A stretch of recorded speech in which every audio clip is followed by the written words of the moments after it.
Alright, so we're back once again today, and today we're featuring the Minotaur, the tier 10 British cruiser, the light cruiser, because there is a heavy cruiser line right now. And, yeah, so, this probably wasn't the best idea by the enemy carrier to come straight at me. Well, I still managed to take about 7k damage, so again, definitely not the best thing to happen, but if there is going to be a ship to deal with the AA, it is going to be the Minotaur, and that's basically my role in the game. Now, I kind of want to preface this video with a decision we all have to make when the game starts. Do I actually want to do a hell of a lot of damage, or do I actually want to win the game?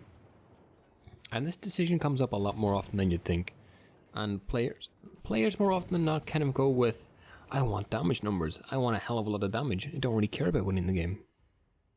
And it's a decision I faced in this game. As you see, we get, a decent old salvo off in the Yugumo.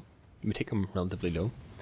I decided to go around this island, mostly due to the fact that, as a lot of people will already know, this area right here is, as you can see, it's just a hotbed for torpedoes. And they do have hydro, and that's just more for protection of the backline, not my actual, my ship. I decided to play it safe, push around the island, and maybe get a decent crossfire going. Because I have such a high rate of fire, because I have the AP, because basically I can do 2 or 3k salvos per salvo every single time, which is something you can't really do on other ships.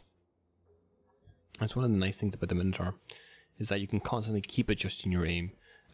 For longer range targets, I say longer range, probably the Minotaur is about 15.8 kilometers. That's probably generally, I would consider that mid-range overall, for all the ships in the game. That being said though, we are lining up to get some decent shots on these BBs, the Vladivostok and the Georgia. Now at this point, I'm thinking, okay, we're in a decent position.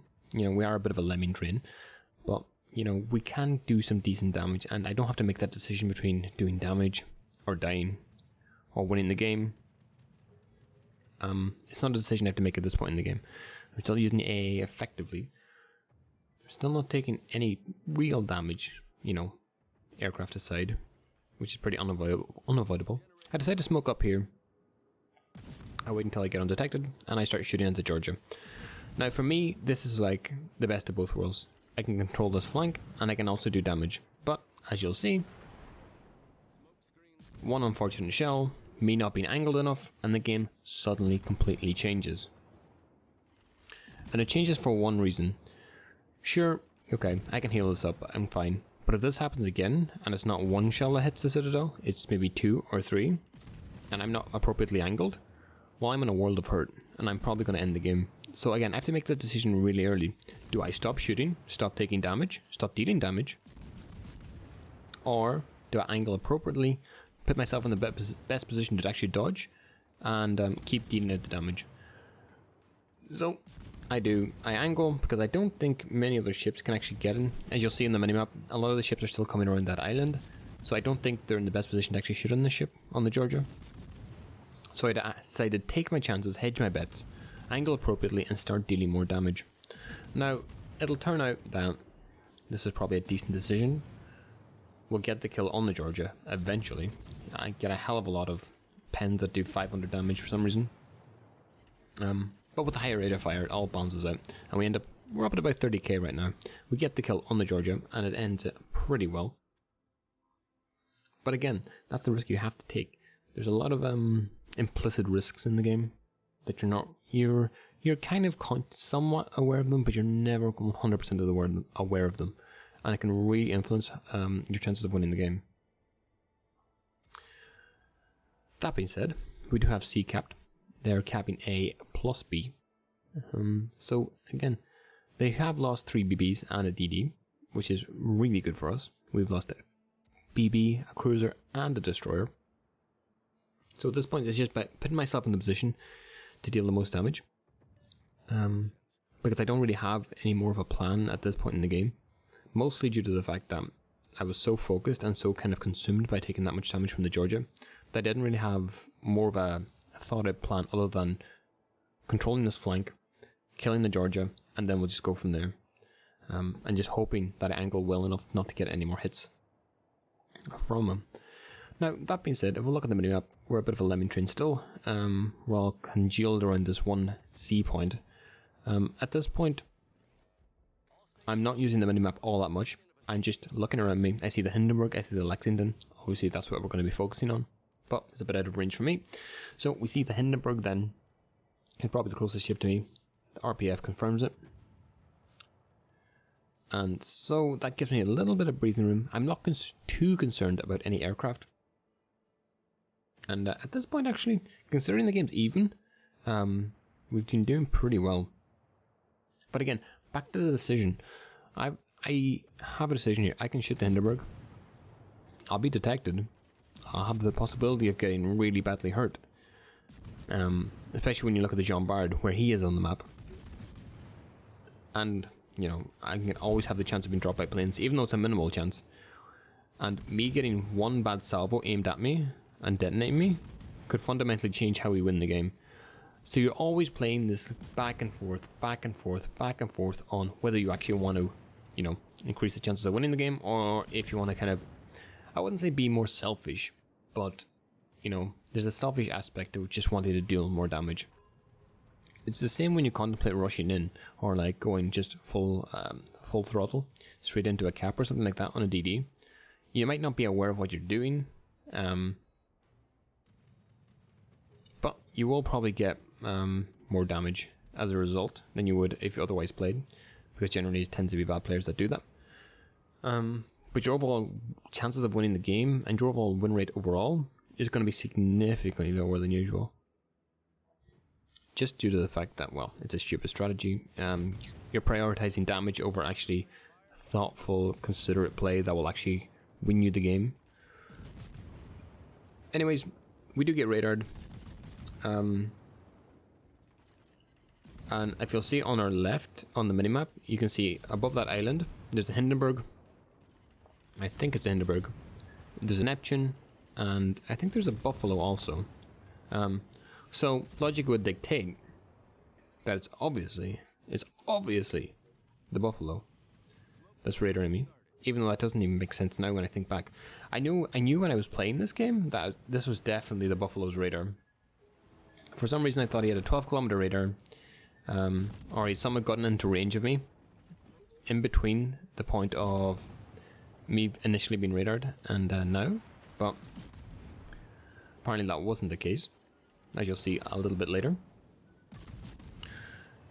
Luckily I'm able to smoke up though, and the Hindenburgs or the Neptune's hydro just ran out.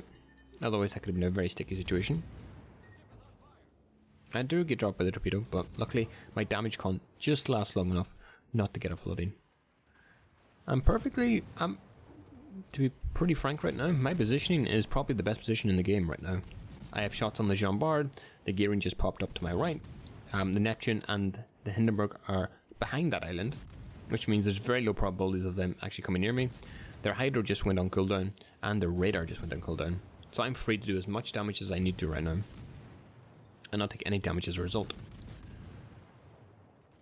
Now, again, there's a couple of decisions here we need to make. We have the gearing on the right, which again could be a threat, but it's not the major concern at the moment. The major concern is probably trying to take control of the center, pushing this Jean Bart away. And speaking of,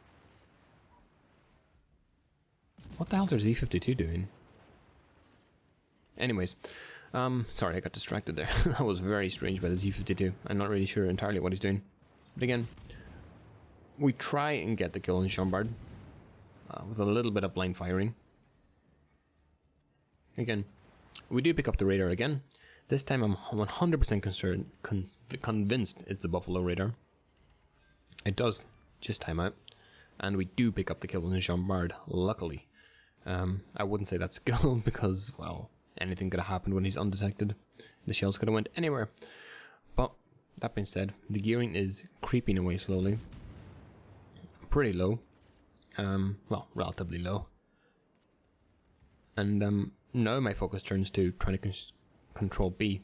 Because if you'll notice, we are down 3 caps. their carrier still is available, so that means he has perma-spotting all the time on us. Especially considering that most of our ships are kind of circled around the one area. Except for the Z-52, who decided to go on like a Rambo mission, trying to kill the Lexington. Ooh, the Azumo gets a massive salvo on the Buffalo. And at this point, I'm like, yes, perfect. The Buffalo's died. No radar, which means I can push in. I've got RPF, so I know which ship's closest to me. And obviously it's still pointing in that direction, so that means the gearing's closest to me. So that gives me the freedom to push B. Boom. Perfect. We get B. We get the Azumo to push into C, if he can. And, yeah, perfect. I have the Massachusetts covering me. I have the Bookie. I can go to B, then I can go to A. Boom. Perfect. We won the game. That's not really what happens. And it's a very strange assumption that I made. Well, I wouldn't say a strange assumption. It's a very strange thing that happened that you don't see very often. And you'll see in a second. So I'll just go quiet and you can see what's about to happen.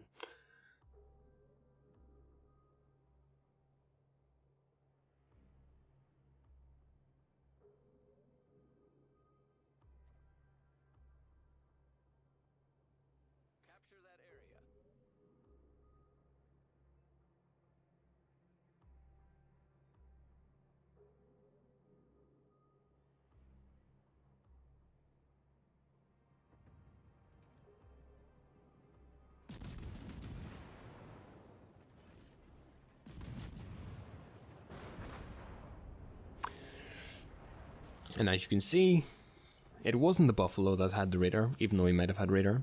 It wasn't the Hindenburg. It was the Neptune. And after this game just finished, I was like, who in a random battle takes radar on a Neptune? Well, there's your answer. Someone who waits until the end of the game, lulls you into a full sense of security, and then finishes you off. That being said, I'm going to speed this up a little bit. As you can see, the Neptune's the only ship left in the game. And as a result, even though they have 3 caps, and, you know, they have a chance of winning, they don't really. And eventually, the salvo's going to land, that's going to end them. It's going to end the game.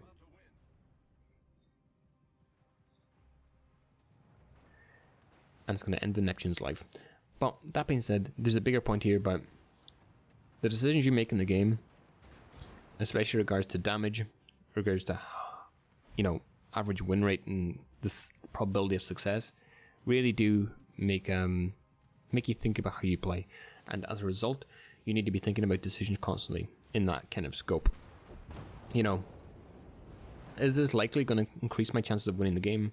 Is it actually going to lower the chances? Am I going to get more damage by doing this? But is it at the same time going to lower my probability of overall winning? And as a result, I'll see you in the next one.